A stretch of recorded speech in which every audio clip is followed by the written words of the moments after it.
La COP avait débuté ici avec 3 enjeux majeurs. Premièrement, définir une feuille de route pour l'application des accords de Paris. Comme prévu, un premier texte a été finalisé samedi soir par les délégations et remis aux représentants politiques qui commencent les négociations ce matin. Ils ont jusqu'à vendredi pour se mettre d'accord. Que sait-on sur ce texte? Peu de choses ont filtré, mais le président de la COP a avoué en conférence de presse que les avancées étaient compliquées et devenues très techniques. C'est d'ailleurs un point qui nous a été confirmé par le président du groupe Afrique, Seyni Nafo. Deuxièmement, rehausser l'ambition de chaque pays en matière de lutte contre les gaz à effet de serre, ce qui est prévu tous les 5 ans dans l'accord de Paris. Le dernier rapport du groupe d'experts sur le climat GIEC présenté en octobre dernier conclut en effet que l'objectif de contenir le réchauffement sous les 2 degrés Celsius est presque illusoire, sauf si les pays s'engagent sur une voie radicale.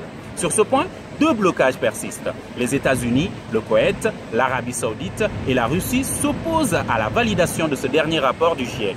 L'Australie, le Brésil et le pays hôte, la Pologne, ont déjà annoncé qu'ils s'opposeraient à cette révision pour 2020.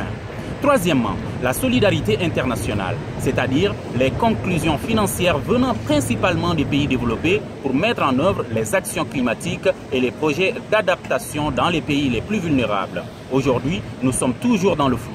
56 des 100 milliards prévus sont collectés. Seuls l'Allemagne et le Japon se sont engagés à augmenter leur contribution. Il y a également des demandes très précises des ONG internationales sur le plan des droits humains. Elles demandent depuis 2 ans que la notion de la justice climatique, l'insécurité alimentaire et la participation des populations locales figurent dans les textes. La seule avancée dans la version du texte bouclé ce week-end concerne l'intégration des populations locales dans le processus.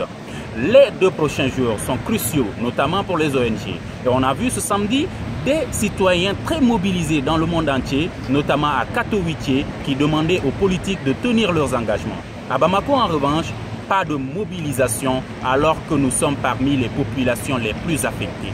Mohamedou Touré depuis Katowice pour Studio Tamani, Fondation Hirondelle.